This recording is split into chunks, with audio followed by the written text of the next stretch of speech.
All right, happy Friday, everyone. And it's time for another episode of Learning Tech Talks, where we're exploring the landscape of learning tech, cutting through the fluff, and helping you do digital right. So today I'm joined by Austin Welch and Richard Fleming, and we are talking about cinematic video and the power video can have for L&D. So if you're joining us live, give us a like, thumbs up, tag in somebody, share it, do all that good social stuff, and comment in. Let us know where you're joining from. So today I'm joining from Waukesha, as always, where it's actually today's going to be amazing. I'm so excited because it's been awful. It's been so hot and humid. It's been terrible. I hate the heat and humidity. And today it's going to be the perfect, like 72 degrees out. So I'm looking forward to, I'm off today. I'm going to take the kids out and have tons of fun. So how about you, Austin and Richard? Where are you guys today? We are in Denver, Colorado, where it is beautiful and 72 almost every day. Yeah. We're spoiled. Right. That's the normal temperature there. Yeah. So yeah, it's gorgeous. So I'm hoping for the same thing. Do this talk and then hopefully head out and take the rest of the afternoon off in this beautiful weather. Oh, really? Okay. Interesting. It was like, oh wow, so you're gonna take off. I'll be busy taking care of business while you take a lot of breaks lately, Austin. You know, it's funny. I grew up. I was actually born in Loveland, so familiar with the Colorado area. Yeah. And yes, the weather is pretty awesome out there. So I will say that's one of the things I miss. It looks like people are joining from all over. We got Texas, we've got Arizona. Renee is hydrating, which in Arizona, I would imagine 112. I would not be outside, just so you know. Yeah, I would not be outside, Renee, if it was 112 degrees. I would be sitting in the house doing a lot more than hydrating. Doesn't matter how much you drink either. You never get there. No, it does not. That does not matter at all. So then the other question that I have, right? So everybody, question of the week, everybody knows this. We're not going to do anything too crazy, but on the theme of video. All right. So what's a movie that you've watched multiple times, right? You've seen it multiple times, not just once, and you don't get sick of it. You could watch it. I could turn it on right now and you'd be like, you know what? Learning Tech Talks. No, thanks. I'm going to go watch this movie again, even though I've seen it 37 times. So let's hear it. And Richard, I'm going to let you go first. One, because Austin said we might have to cut you off for the amount of time to spend on it. So I'll do a little time check here. But two, I'm actually really curious because you immediately were like, oh, this is easy. Well, so the thing is, I have like a top 200, just got stupid. But the top 10 I watch regularly. Like Stalker, I think it's considered the greatest movie ever made. And I watch it probably 20 times a year. Okay. But recently I've been watching Seven Samurai, and I watched it twice this month. And it's a 3.5 hour long epic. And the movie's fantastic. It's from 1954. Okay. And I had the joy of watching it next to Tron Legacy. Like someone was like, oh, you should watch Tron Legacy. And like, it's really interesting. And what's so weird is I'm watching Tron and I'm maybe 20, 30 minutes in and I'm like, what the hell is going on? Like, I have no idea not that I don't understand the plot. I just don't care. Like, I don't care who these people are. And the guy's like, wham, my dad's gone. And then now he's back. And then it's like this big thing. And I turn on Seven Samurai and I had a friend come over and that was like, I'm not watching a 3.5 hour long movie. Like, let's watch 10 minutes and see what you think. Credits roll. And we watched the entire film, and because in the first 5 minutes, you know immediately what's going on. You don't even need to speak the language or read the subtitles. You can watch the movie with just the action, and you know entirely what the context is. And that, to me, is a movie where I'm like, it's worth watching, never gets boring. All right. 3.5 hours, and you still rocked it. So it must have been good. All right. Good one. Let's hear yours, Austin. What do you got? So I'm gonna go with two different ones as well.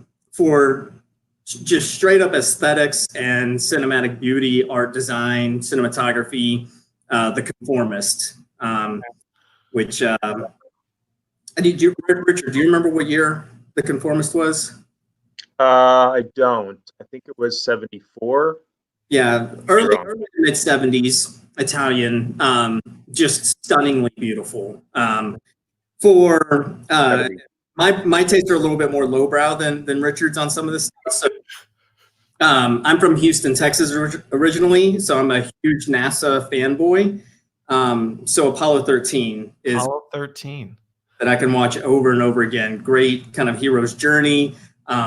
the man versus the dark elements of the unknown space, and the triumph in the end. I love that stuff. So that's one. He brings this up like every time, and I'm like, dude, you're a filmmaker now. You're not the astronaut thing. Let that ship sail, please. I know. Well, I'm like going to be embarrassed to answer now because I'm talking to two like cinemaphiles, and I'm like, well, my answer is not going to. Although I will say, Richard, we did have. I can't see who it is, but somebody did give a 1+ on your Seven Samurai as a classic. It's so good. It's so good. All right. We got Mean Girls and Clueless. We got Dina who added those, and so here's mine. Good all right. choices. And this took it took me no time to answer this one. And again, I don't have a lot of like deep plot and character development, all this stuff. It is National Lampoon's Christmas Vacation.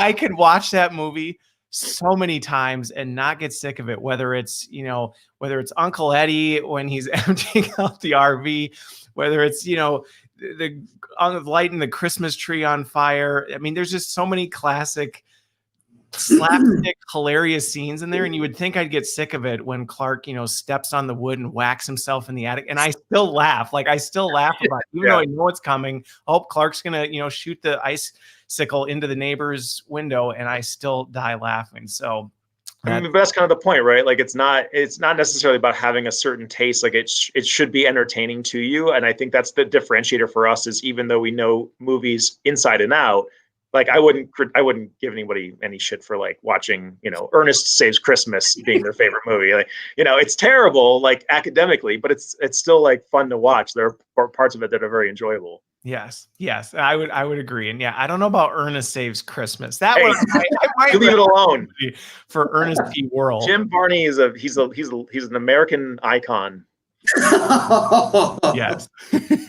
Well, Darren chimed in. I agree. I've seen the other National Lampoon's video, and to me, Christmas Vacation is just miles apart. So classic Clark Griswold. All right. Well, enough about fun videos. Thanks everybody for chiming in. We had a ton of people throwing in their favorite movies, but let's shift gears a little bit because we're talking about video, doing it right, what the power of this is. But before we get into it, what are your backgrounds? Give me a little bit of insight into, tell everybody like how, because I think sometimes that helps set the stage for, all right, so where did you come from and how did you get into this space? So I don't care who goes first, but I'm just curious how that played out. Sure. So my background was I came from marketing and advertising. So way back, and I'm going to date myself here, I started off in advertising, selling Yellow Pages advertising and writing copy for print advertising. So that was where I kind of like started to hone my craft on creating just writing in general, right? How do I, and specifically editing, like boil something down to its purest form within a ad. Say that again? To a phone book ad, right? Yeah, exactly, right? If I have someone flipping through the phone book, what's the imagery? What's the weighting from the design, right? Just basic design aesthetic.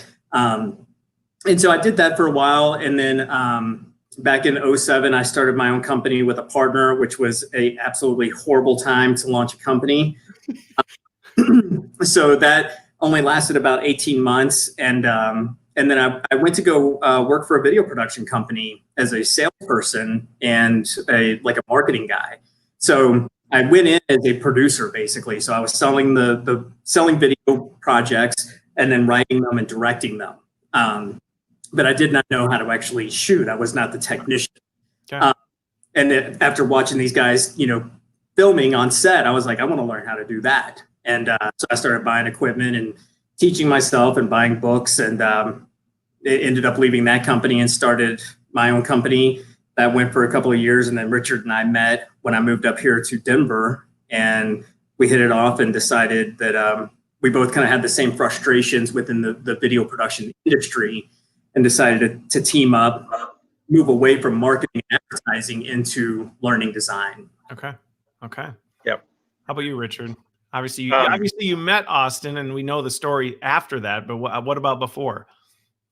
So I've been doing this for about 16 years. I started like my own business all the way up to working for agencies. I even got to work on a Super Bowl ad So I have like a pretty extensive career. Most of it was in marketing, advertising, and actually filmmaking and story design. So one of the highlights of my career was working for a preferred vendor for Microsoft doing video production. I was what they called a predator, so a producer editor. They basically just would drop me anywhere in the world and be like, "Go." By the way, I would take It that. is. It is. Although, yes, if you've met a predator, they're not the most intimidating people, myself included. So it was a kind of an interesting dynamic where just you drop me off anywhere in the world and make content. So I had to learn everything from script writing and story design all the way to lighting and cinematography, which was what I did professionally for many years, and that was my real skill set. Moving into directing actors and actually editing and doing post work. I did a lot of like sound design and other stuff. I remember the first day I worked for an agency, they asked me to do a recording of someone's voiceover. And so, the logic boards they have are really intense. It's all these different sliders and stuff, and they're set up by the computer. The computer controls the hardware. So like you turn the computer on and everything starts moving. And it took me about 15 minutes to kind of figure out this person's system. And, you record it. And then I was then known as the audio recordists from that agency, and I could never get away from that. I was like, I don't even do this stuff. Like I just, but learning all those different aspects helped me at least pinpoint breaks in that pipeline, like where things go wrong. Yeah. Interesting. Well, it's interesting you talk about kind of that transition. And then I want to dig into one of the points you brought up a bit, Austin, is, so my background, kind of related, unrelated, right? My background has always been in L&D, but in completely different capacities. So I kind of often joke that I've been in pretty much every role that exists in learning and development. I grew up in it. I've been, over here, I've done this, I've done that. And to your point, it does help you understand the whole supply chain, right? So you know the implications of things, hey, this is where this breaks down. Or when somebody says, hey, can we just do this?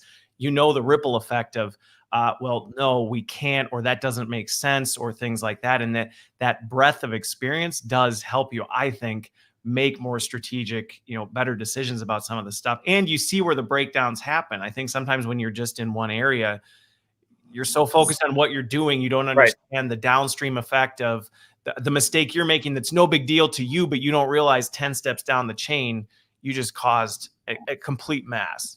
So it happens all the time where you've got like designing with the end in mind is a huge part of our even business strategy. But I often, when I'll get feedback about a cut or saying something doesn't work, I look earlier in the videos. Yep. And then that ripples down and then they don't notice it. Like it's so much about sleight of hand and magic. Yep. I think like literal, like doing magic techniques to perform sleight of hand. That's all really video editing is. Okay. Yeah. Well, we've got Liz too. Liz also, she still edits. So you got a fellow editor in there. Hey, Liz. Yeah, and real quick, I wanted to touch upon, because some people might be saying, like, what are these marketing guys doing in L&D? Yeah. So the transition into L&D was, we were randomly hired by a leadership development company to create some leadership training films, and we created it not knowing really anything about the learning industry, and created what we felt was a good story and a good film and something entertaining. And we gave it to the client, and it got just really great reviews from the audience, from the learners. And we were a little, stunned, because it was like just normal video production. Normal storytelling, yeah. Yeah, what are they used to seeing? Like, what's the standard? And they sent me some examples of here's what corporate learning looked like. And I was like, holy shit, this is abysmal. Like, here's an entire industry that needs our help drastically. And so we shifted over into L&D. We had some, friends who already worked in the industry, and they really helped us out. They said, hey, go and exhibit at ATD, and here's some different companies to work with. But basically everything in my life was really building me up to this point, because what I learned about, behavioral design and motivational theory and psychology and sociology through marketing and advertising directly translates into the learning world. Just now, instead of me only having 30 seconds to drive a behavior, now I might have 4 hours or 4 days to do with the training environment. So Richard and I are both very obsessive learners. So I dove just head first into this. And, I got certified in Kirkpatrick because I was really kind of obsessed with the metric side of it. Coming from advertising, we always want to be able to prove our success. we started taking courses on learning design, and then, just kind of like stacking everything that we knew, like I'll have a book on, designing surveys on top of, Ogilvy on advertising, and it's like, so they work together like flawlessly. And I think people, they misunderstand the synthesis of these different fields. Like there's no class that exists. We spend maybe 20 hours a week in professional development. And it's really reading like everything from behavioral economics all the way to, neuroscience. And there's some really interesting research about how the brain responds to media neurologically. And that's been like our focus, which is how does lens choice impact memory and retention? Yeah. There's a thing where like I tell people, because I see a lot of these presentations and like I see people talking like this and I'm like, it makes you weak. Put your eyes on the third, because like there's a natural tendency for people to have a certain kind of asymmetric balance, and also get close to it, because the larger a face is in frame, the more likable and memorable a face is. So now you guys are gonna hopefully remember me. I knew there was a reason that I liked you way more than Austin. See, Richard. I knew it. I knew there was slightly closer. I just couldn't put my finger on it. It's a big deal because these are opportunities. I mean, like Kennedy won the election because of this. This was one of the theories of like, because he would walk closer to the camera, and so this kind of I mean, obviously there were other factors involved, but that was a really significant one because television was being used in politics. So there are all these different case studies that we're assessing and stacking together, because you have to blend them in what is statistically significant. So it's not just like, oh, this is going to make your learners memorize the rest of the, getting closer is going to make your learners memorize everything, but stack that onto something else and it becomes much more evident. If you've seen Dunkirk, people had trouble following the main character of Dunkirk because he shot it for IMAX, and you don't want a really large face on IMAX, so he would set things back further. This is Christopher Nolan, and he, like a professional, like well-reputed filmmaker, still could benefit from some of these neuroscience principles applied to and his field. what's interesting about two of the things you brought up on that. So the first one I want to dig into is, right, for people in learning and development, what you're talking about, I think is from a skill standpoint, I think this is something we can take in learning and development, but I think we can also help our organizations think about this from a talent mobility standpoint. This is where the whole upskilling, reskilling thing plays in, where it's like, we need to look beyond people's CVs of, okay, well, you've been in marketing, you're a marketer. Like, okay, marketing is as wide as the ocean is deep anymore. What did that person do? What was their like, what were those skills? And the same thing's true. I know as I've built teams over the years, I didn't always look for L&D people or people who had a learning background. Sometimes it was like, well, maybe I needed that skill set.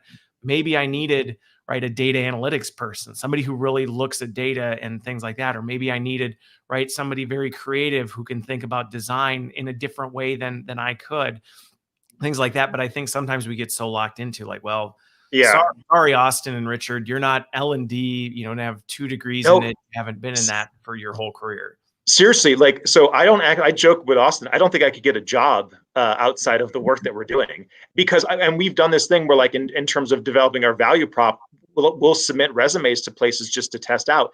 Nothing, like no response, because they don't know where to put you. Right. And people will often ask like, well, are you strict L&D? Like I had somebody, I had a prospect call me from a university in the Midwest, and they were like, oh, we saw your case study video. We do everything wrong that you're talking about. Will you help us? Then they got on a call and we're like, what's your degree? And I'm like, what are you talking about? They're like, well, all this BS. And I'm thinking like, dude, this is not my research. This is like Frank Dobbin from Harvard. Like you're like, go talk to him about his research, like his credentials. I'm just citing the paper. Like you guys are the ones screwing it up. And there was this very weird dynamic of like, I mean, I'm a service provider. You're doing, and it's really informing us, but do you have the credential behind it? And unfortunately, there's not a specific degree for the kind of work that we do, which is blending cool if there were. Cognitive science, andragogy, and video production, really, right? Yeah. Yeah, well, and one before I follow up on that, Renee, I saw you asked a question. Renee asked a question. I'm not quite sure I fully understand your question. So Renee, if you can actually throw in more details on what you're asking, I'll bring that one up. But what you're talking about, and I will say, and this is probably I can't remember who the quote came from, but this whole reskilling, upskilling is going to be the biggest challenge in learning and development, probably in the history of things right now with what's going on. And I think one of the biggest challenges we have right now is it is very difficult to actually measure or know what somebody's skills are, what they are, right? It's difficult to really quantify or be able to do it. Now, technology is making that easier, I will say, significantly. And that to me is one of the most powerful things about where tech is going, is it's actually allowing us to see deeper into what people can do, what they're capable of, things like that. But it's a tough nut to crack. And so I see where there's some of the challenges there, but I think there's opportunity in our industry and really organizationally to, as somebody said here, right? Like, let's disrupt the traditional CV. And I think it does be, because so what, you may have had 1 year of experience on repeat 20 times versus 5 years of really diverse dynamic experience. Now that is completely unrelated to the topic, but go ahead. Here's the thing. I mean, because I think that it's the business case. Like, I think what was frustrating about the university situation was we make and save our clients millions of dollars, like millions of dollars. We need to charge more is one thing. I'm constantly on Austin about this. We need to charge. Maybe Austin didn't go on like breaks, out when all day, every day, going taking naps.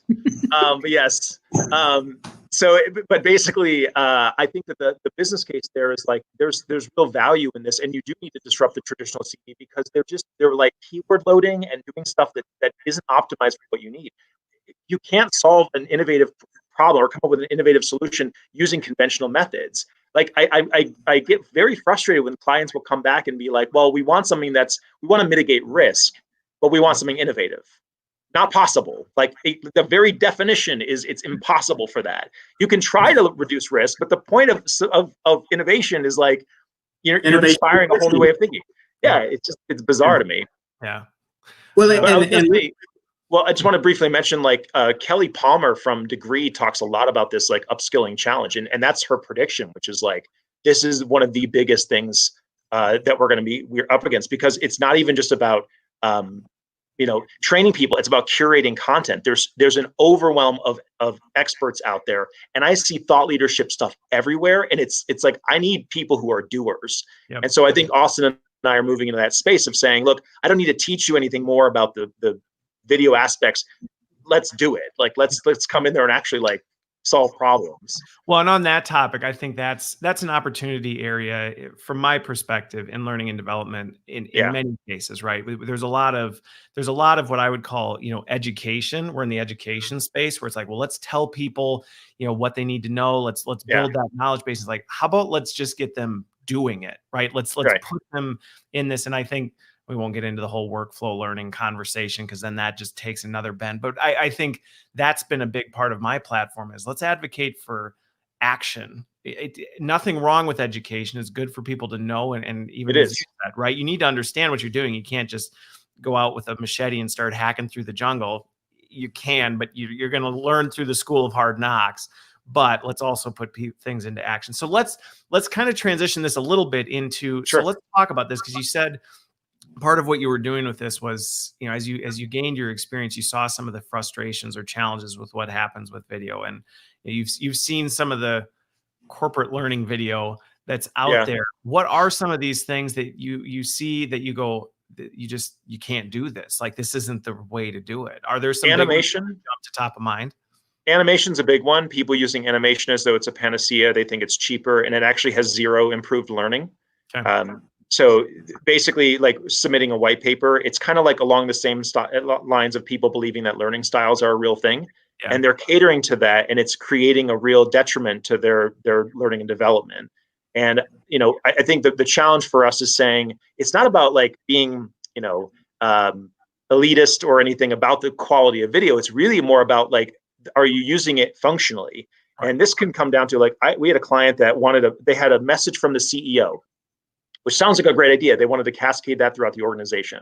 So the problem, though, is that the people they were speaking to were like the janitors and the people who are cleaning. And a lot of these people were homeless. Like they worked for the organization and they did not have a place to live. And so the problem, though, is that the people they were speaking to were like the janitors and the people who are cleaning. And a lot of these people were homeless. Like they worked for the organization and they did not have a place to live. And so the problem, though, is that the people they were speaking to were like the janitors and the people who are cleaning. And a lot of these people were homeless. Like they worked for the organization and they did not have a place to live. And this is like across the board, right? Like it depends on, and this is the industrial, this is hospitality, this is medical. They have this disadvantaged group. Having a message from the CEO is like tone deaf. Like you're not connecting with them in the way that you really could be by speaking about the representative. So it's basically like, if you've ever had an L&D person say, well, if you want to talk about diversity and inclusion, have a person of color. And it's like, that doesn't make any sense, because like, what's your market? What's your conversion? Right. Like who's your audience? Do you understand who you're speaking to? And it basically becomes like trying to convert the converted. And that's not true like in all cases. It's something to consider. And most of them don't, because they think, well, conventionally, this is what we should do. Yeah. Well, conventionally, nothing. Like your culture is unique to you. Well, how does your culture respond? That's the question you should be asking, not like we should just have blank because of, being PC. So two things on that, right? And I'll get to kind of the point that I think you're getting at, so the animated one, I completely agree with you. I actually, right, there's a place for it. And I think it can be a powerful tool when used strategically, right? But I remember I was with one organization, right, when the whole sketch animation thing was becoming the boom. And you felt like you were in an episode of Clockwork Orange, right? You're just like, I can't watch any more sketch videos, and they're like 30 minutes. You're like, you cannot do this for 30 minutes of like this stuff. But what had happened was, right, one took off, it got good feedback, people said, oh, animated videos the thing, so we should do everything in that. And that's where I see a lot of things in L&D go from, right, it turns into a trend, and you're like, VR, AR, yeah. Right? Yeah, VR, gamification. I could go on where it's just like, hey, whoa. And I think the point you're getting at, which to me is, it's not just with video, it's about putting that critical thought into like, what are you trying to do?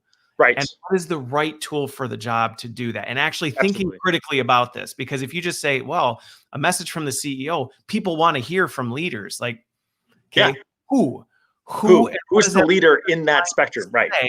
And how are they trying to communicate? And to your point, right, to a bunch of a workforce that may be homeless, the CEO is sitting in his office with saying you can be whatever you want, and it's like, no, like, well, you just missed the mark. So, and I guess just to answer the question, like animation's really good for things that are abstract, where you have principles that are very difficult to envision, or that have a sense of scale removed. So if you're talking about like planetary bodies that are of such magnitude that it's impossible for my brain to really put them into context, animation's great. They're also good for getting attention if you want people through a different kind of UX UI experience, meaning like if I'm on a website and I have an animated video, as long as it drives more action, that's great. But if you expect conversion, or you expect memory and retention to be a factor, they're at odds. And similarly, like using live action video is great with real people, because you're connecting. If it's soft skills training, it's perfect, because you've got people giving all these nuances in their micro expressions, and you're helping people reinforce that. If you do an eye tracker and watch the results, it's almost always with people's eyes as the actor on screen. So like people are engaged, and they're trying to connect with this person as though it's a real person. Okay. So you don't want to lose that advantage by having a series of slides that are just animated because you're talking about like how to shake someone's hand, or how to and just to let the audience know, our clients come to us specifically with these soft skill issues. So that's the majority of what we're doing is soft skills, whether it's around harassment or leadership or ethics. So we're not really engaged in the hard skill side of learning. So we definitely come from the bias of focusing on the soft skill aspect. Okay. Well, and right, and that's just it. It's not saying animated videos ineffective. It's about that other. So what are some other ones where you see where folks, may be like, hey, we want to let's talk about the kind of like message from the CEO type thing. Where do those talking head type, right? Where would that really play in, where you say, hey, if this is the problem you're trying to solve, then a well done, right, leadership type thing, where would that play in terms of how does that play on the audience? If you need sorry, go ahead. I was just going to say, if you need a personal connection and you need something like, I've worked a lot with trauma therapy. And so people like presenters who are basically teaching people how to overcome really severe trauma. And I think proximity and connection and authenticity come across on camera as long as you set the stage for those things. What we're seeing is that these kind of talking head videos, the aesthetics are starting to really matter. We had one client that they had us translating some of their old material to new material, and they had all this like stuff in the way, and it was like way wide, and kind of that thing I was saying about like having the head low, like, you know, this huge headroom and all these things that like I think distanced people. And so we kept trying to get closer and closer and closer. And I think that talking head stuff is fine as long as, like, you know, you just jump into it. And I would caution people, what my biggest tip is, stop starting videos with, "Hi, I'm Richard Fleming and I'm with Sage Media and I'm here to talk to you about," it's like, just get into the material. Stop wasting time. Stop with these like 30-second logo stings. Just and start with something that challenges a viewer's conventional understanding of the world. Meaning, like, so there's one trauma instructor she started her talk by saying, "Contrary to popular belief, time does not heal all wounds." And that was so powerful because you're like, well, I thought the saying was time heals all wounds. But immediately you're in your head thinking like, well, I don't believe that. I don't agree with that. And you're engaged because you're now like, we watch people watching our content and they physically lean forward. That action is them being like, I have attention. And that's what you want, even if it's talking head. So start with like, because within learning design, right?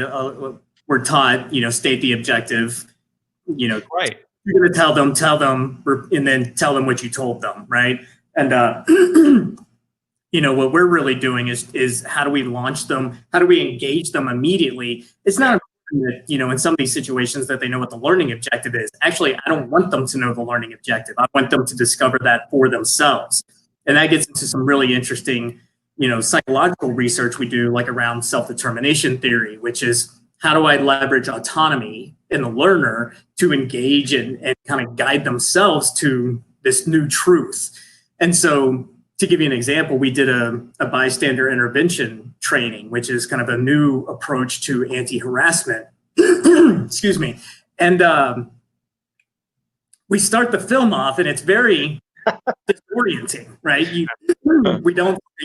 No presenter comes out and says, here's what the training is going to be, or here's what you're going to learn. It literally just starts with this very weird political campaign ad. And you'll see the learners do that thing where they're like, and we've had learning people say like, hey, I viewed your course.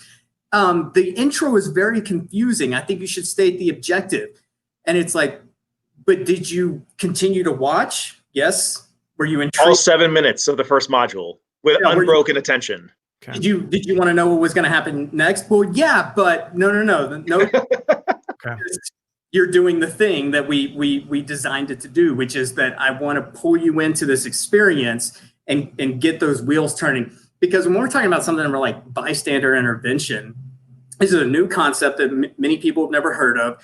They don't have the tool set to actually do this thing. They want to, but there's psychological restrictions and sociological aspects that keep us from speaking up.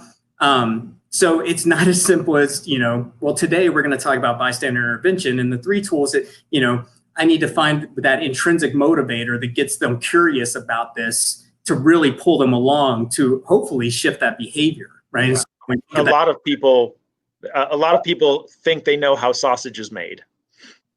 True. Well, so they come in and yeah.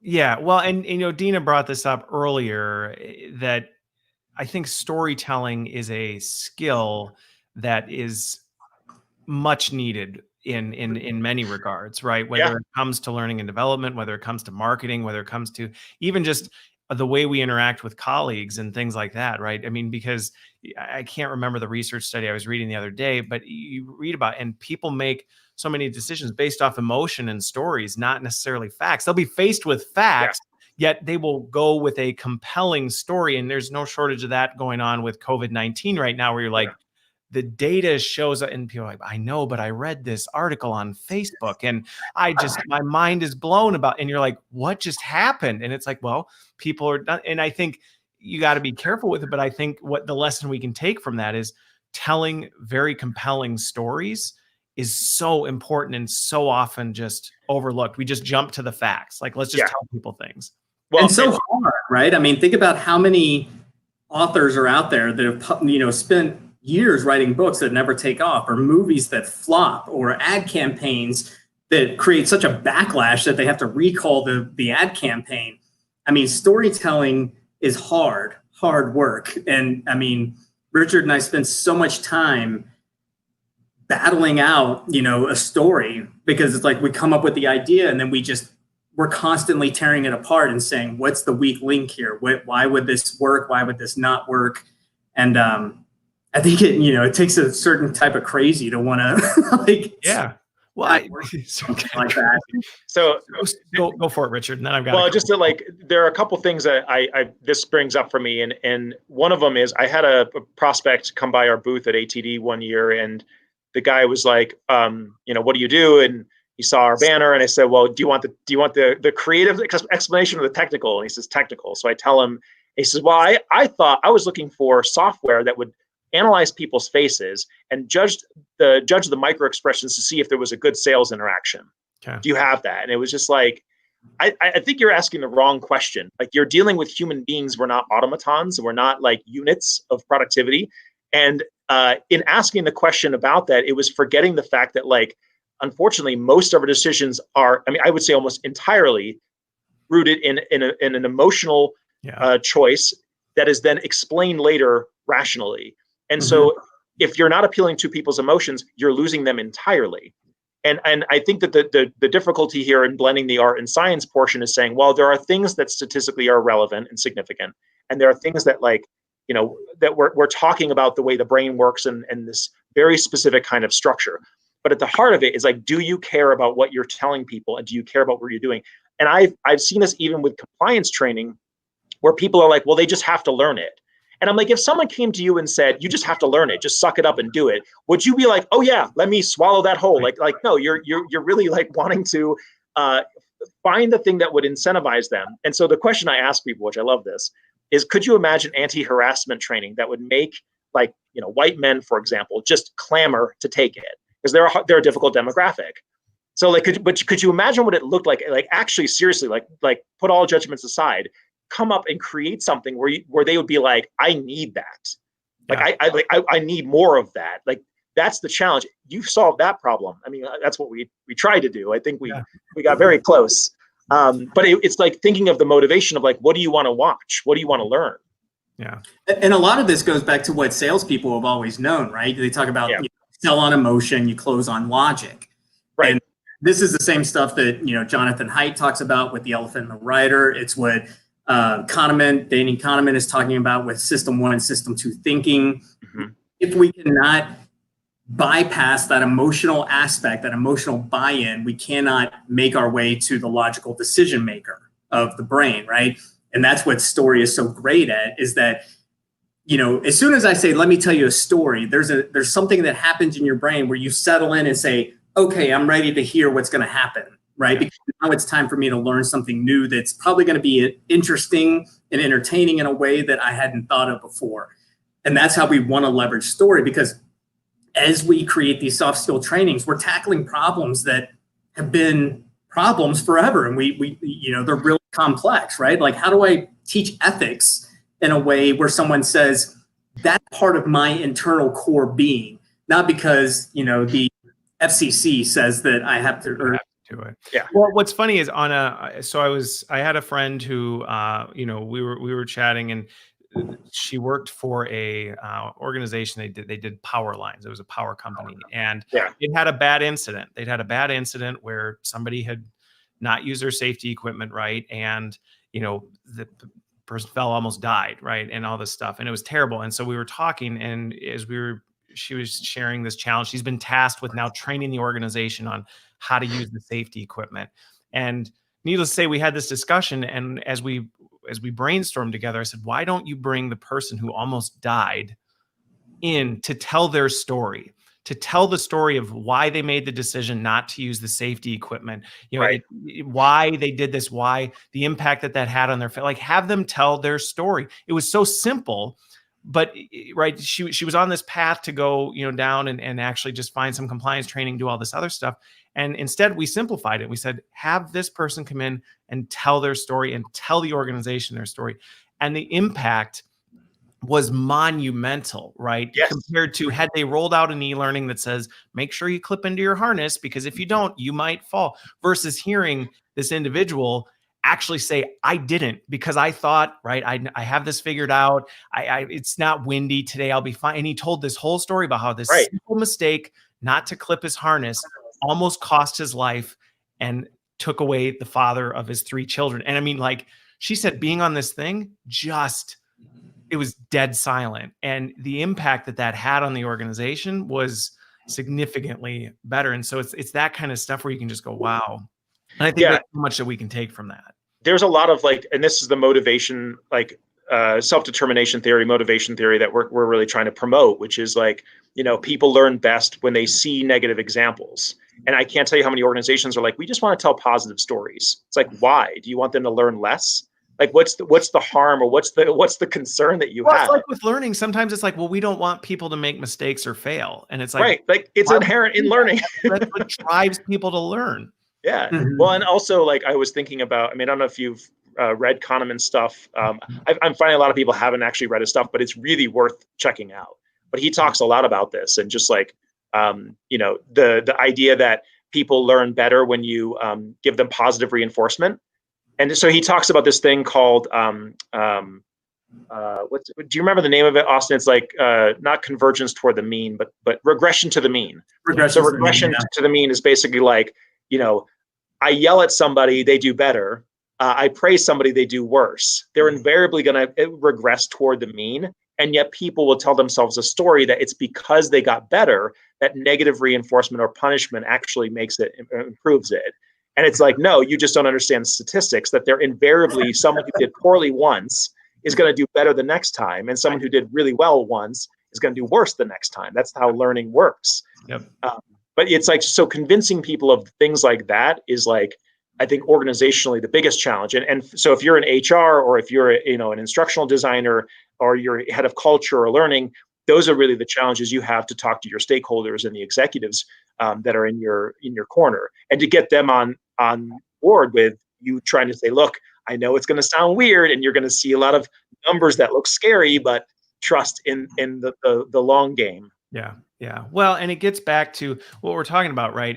And this is the challenge in L&D, is keeping employees in the zone of proximal development, right? Where you're pushing them just enough that they're in this stress zone. You're not pushing them too far. The thing is, that's constantly evolving, because the better they get, the harder you have to push. And I think this gets to where personalization has historically been challenging to me, which is where tech it was changing. Now that's a completely different topic, but I think it's relevant though. And it's relevant that it's this is what we should be trying to do, is always trying to push our employees to that next level of challenge. And by just kind of setting the bar low and saying, hey, everybody did it, you're not actually driving the organization to develop. So real success, I just want to add, real success for me is when you can get employees to want to engineer obstacles for themselves. And that's when you have a dedicated learner. So when I mentioned Kelly Palmer from Degreed, often talks about how the real skill that you want to be looking for in what a good employee is their aptitude for learning, their interest in learning. Yeah. So meaning what do they like to do on the off times? That's what you want to be looking at, because if they're motivated to be good learners, they're going to help you. Yeah. They're going to build themselves much faster. Yeah. And that gets into some interesting stuff around audience evaluation, right? So, whenever we're creating a video or, a training film, I think a lot of people think oh, you just, kind of make up a story that will be interesting. And so much of what we're doing when we're creating a training film and a story with actors and locations and drama is that it's all informed by the learning design, right? And so to give people an idea of what's possible, I could, we're really trying to blur the line between entertainment and education, right? So I could take the first season of Mad Men and write a curriculum around how to run an ad agency, or interesting training, or there's a ton of things. So I could take that content that's already there it's already teaching us, right? We watch Right. Mad Men, when we watch Breaking Bad, when we watch Sesame Street, whatever it is, we're learning something about the world. All we're doing at that point is like, well, how do I create a curriculum that ties into that? So that's exactly what we do whenever that's our company, like entirely what we do. It's like, how do I create a episode, something that's as entertaining as Mad Men, but that also has a curriculum that ties into it. But a lot of that work that's necessary on the front end it's not just Richard and I coming up with an interesting story.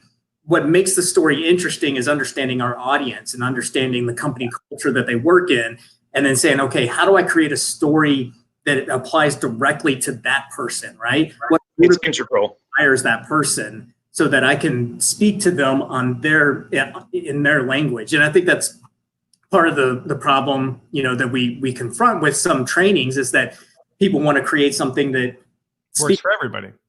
Right? You have 200,000 employees around the world, and it's like, we want a training that speaks to everybody. And it's like, these are very different people, right? You've got cultural boundaries. You've got all sorts of challenges that you're over, right? It's the peanut butter spread approach. And it just doesn't work when you say, well, we just want to do the one thing and we just want to smear it across the organization and hope for the best. So that actually ties into something that I'm curious your take on, because I think one of the ways that I've seen our industry try and tackle some of this, right? You start to see social learning becoming a bigger trend right now. And I think it's, in some ways, it's been an attempt to try and democratize this stuff and also be able to say, well, we recognize we can't create one video that addresses the masses. So let's have people tell those stories. And I can tell you, I've seen more than one of those initiatives, go south, because the idea that, well, everybody's got an iPhone, right? And I've been in conference meetings where everybody has an iPhone. Yep. Let's just task everyone with creating, right, their video of what to do, and then we'll see what happens. And you see this stuff come in and you go, ooh, right. I don't think this is going to drive, but how do you do you have any suggestions for that type of stuff where it's like, maybe, because what you're talking about and some of the things we're talking about, and this is where, when you're in senior learning roles, you're constantly making these decisions of, okay, we can't invest right into a cinematic type thing for every single thing that we need to do and we shouldn't, right? So we can't do that. So when you have these things, where do you say, hey, where can some of these scrappier, maybe less kind of fine-tuned, where do those play, and how do you maximize that so it doesn't end up being the Hindenburg and you're like, social learning, video strategy, and then, oh no, it was terrible. It's the idea of, like, Flannery O'Connor's got that quote, everyone knows a good story until they sit down to write one. And it's the same thing. And so I think if you have anything external facing or even internal facing within the organization, you should not have user generated content necessarily. Like, I think there are certain exceptions to it. But you've had somebody like us come in and do some kind of cultural SWOT analysis to say, okay, this is actually functional for your organization and you should be doing this. Yeah. Because you've set the parameters for people to be like, oh, like, this shouldn't be high quality. It would look weird if somebody did, right? It's like you go to Billings, Montana, and you've got your girlfriend's got high heels on and you're wearing a tuxedo. It's like you're not dressed appropriately for the party, and so, like, people are at odds. It might be completely appropriate in another context, but you have to know what the culture is and what the people are familiar with. The user generated content, I find the most impact when users are using storytelling as a way to demonstrate competence in a subject. Yeah. So, but this is assuming they are students and they are giving you things to evaluate. The biggest challenge with social learning anyway is evaluating content, because there's so much of it, right? If I hold a film festival, I've got to sift through hours of garbage, and to find the gems that I want. And I think the same thing applies in learning. So, like, hundreds of hours of garbage. Oh my God, it's like, you learn a lot about how to tell a story when you watch people not being able to tell a story. Like, watch Birdemic. Birdemic is one of the worst movies ever made. And it's like, you learn so much about, like, how not to tell a story, or all the technical elements that, like, you take for granted, like atmosphere in the sound, like it's crazy. Anyway, but I think that you having people use their technology to say, well, I'm going to demonstrate competence, like, basically by going and making a short film that my trainer evaluates. That's fine. But you don't want brand liabilities. And I think the idea is people they are so dogmatic about their view of media. It's either video games cause violence, or it's media has no impact on us whatsoever and doesn't affect learning. And I'm like, no, like there's a lot of gray area that's really significant. Like, or sorry, yeah, because I think like the video games don't cause violence. They increase aggression, just as why they don't cause violence.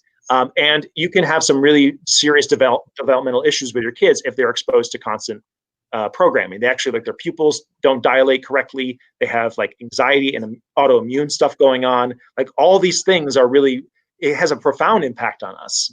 And I think that people undermine the importance and using it responsibly. That's the biggest thing for us, is like, we're in this field because we think that media needs to be used responsibly. And if it can help you learn faster and better, like that's great. That's what we want to do. Okay. Got it. So, okay. Well, and so I'm also curious your take on this, right? Because this is, again, a balancing act where, even professional stuff, right? I've seen some things come out where sometimes the polished corporate-y type stuff can almost disconnect people from things. So there's this fine balance of making it feel professional while at the same time making it feel authentic. In that sense, how have you seen that? Have you seen that play out one way or the other? Are there suggestions that, or again, really the theme I'm seeing come out of this is think critically about your audience and what you're trying to do, but how do you balance that? Well, so the thing is, it's like the quality of it isn't the issue. It's the storytelling is an argument. It's something that you aim to prove or disprove. It's causal.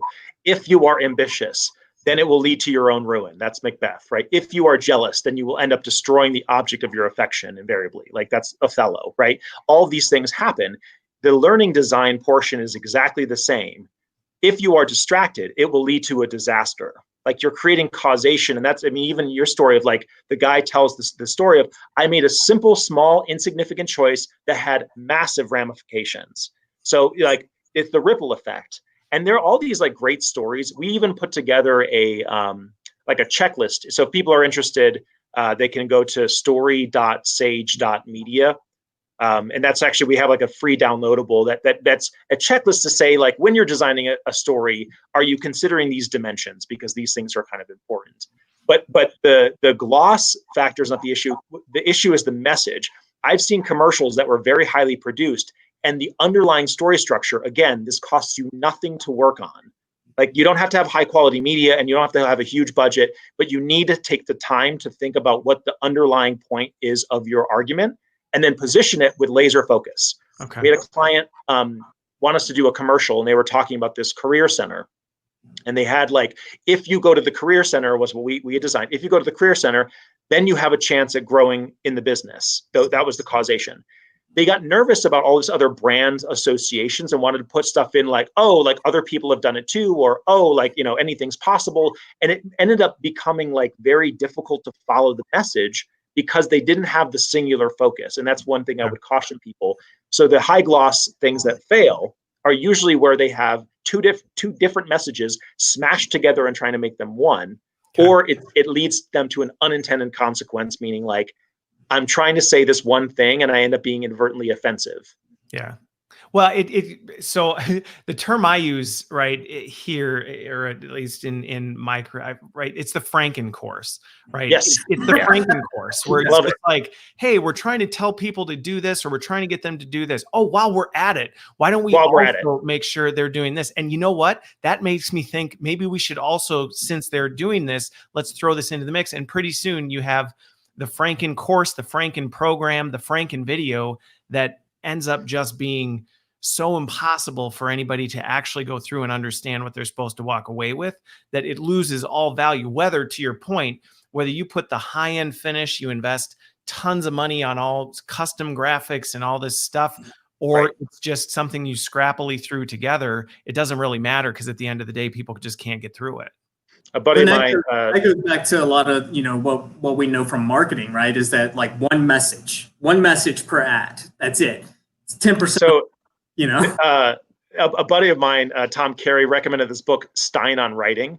And in it, the guy's a really avid reader, and he always recommends awesome books. But in this, the equation is 1 + 1 = 1/2. And so, to Austin's point, like, if you add more than these things, you get less than there's diminishing returns. right? Yeah. There's complete diminishing returns on it. It's the same concept as trying to like homogenize your message and like spread it out to everybody. Like you try to please everybody and you please no one. It's like know your audience, create the message that is, that they can get impassioned about and make sure that you drive that one specific thing. I think it's very hard because there's the concept of, we want to be efficient, right? Yes. Right. But that actually gets to you're actually not. Lynn brought up, and I'm actually curious your take. I've got some thoughts on this, but Lynn had asked this, right? Because this goes back to this level of personalization and moving away from this idea that let's create one thing for all, because that's where the Franken course a lot of times starts. It's like, well, we're talking to this audience about this, and well, these people might watch it too, so why don't we also, right? And then this thing just bloats out. So how, when you've worked with clients, where they're saying we're trying to do this, how have you worked to persuade them to say, hey, whether it's multiple versions, whether it's refining and saying, I know you're saying this, but let's stay focused on this. What techniques have you found to actually help bring people back to that, to say, hey, this is the story we're on. This is the audience we're trying to tell it to. How have you worked through that?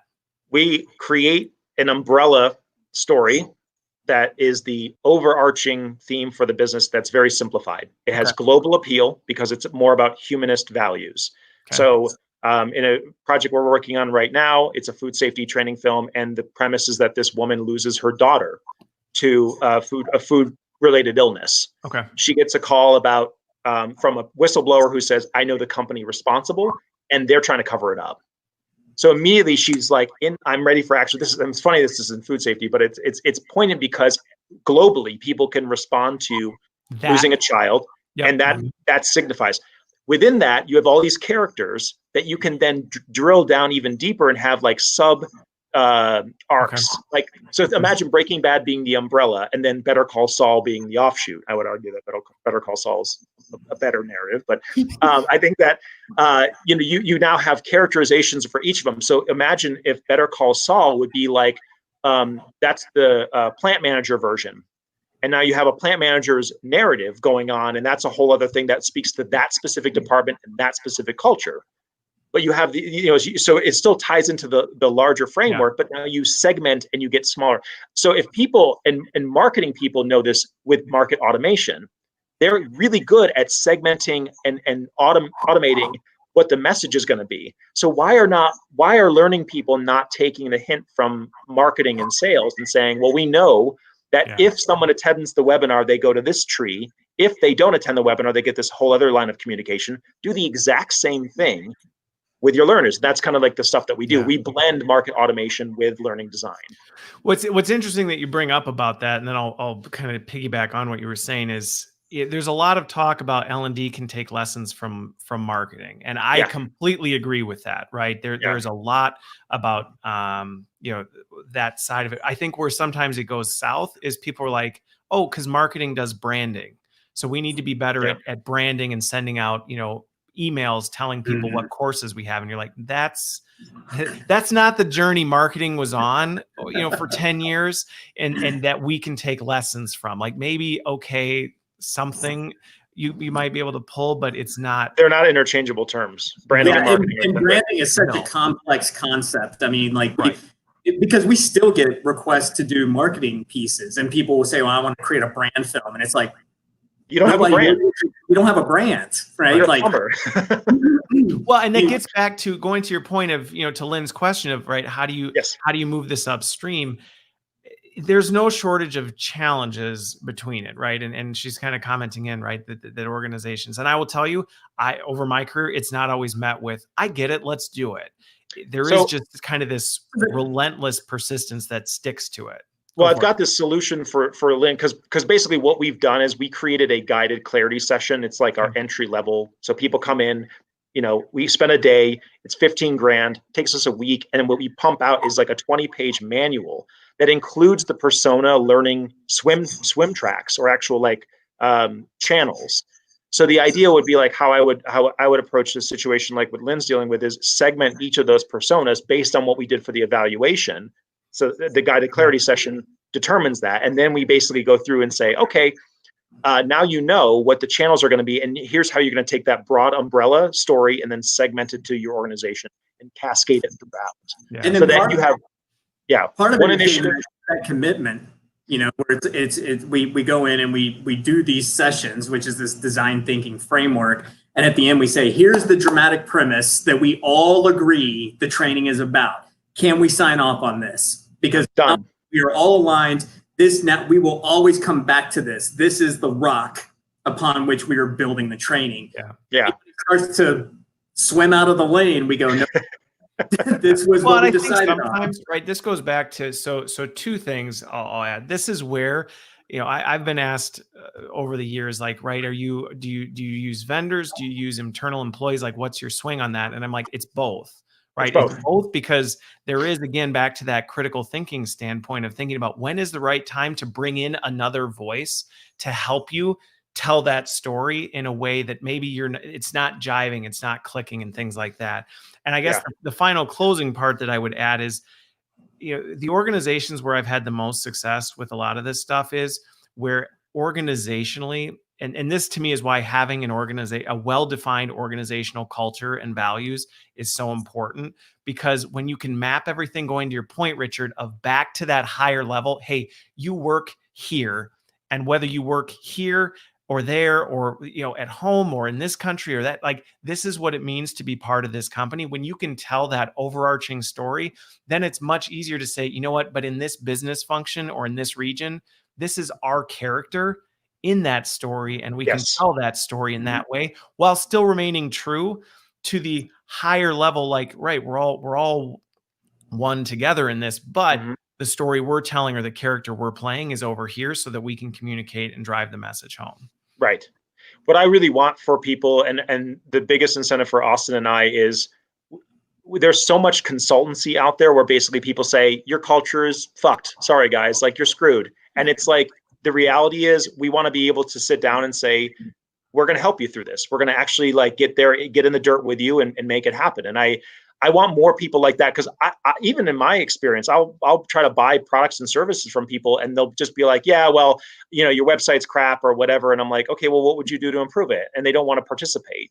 They don't want to, like, actually do the work. And I'm, like, tired of that. And Austin and I are just the kind of people that want to get down and be like, we're not just going to tell you what's wrong. We're going to fix it for you. Like, we're going to help you help yourself, but also we're going to do the work for you. And I think that's kind of where I'm trying to find, like, a nice middle ground where we can provide value. We can provide handouts. So if people have things where they're like, I really need this would be super useful, like, we'll build it. I mean, it's like, I just want to make sure that it happens, and that it's converting people in the organization to think differently about how to use media and stories. Well, and so with that, I knew we'd run out of time and we'd still be able to just keep going. But so fun.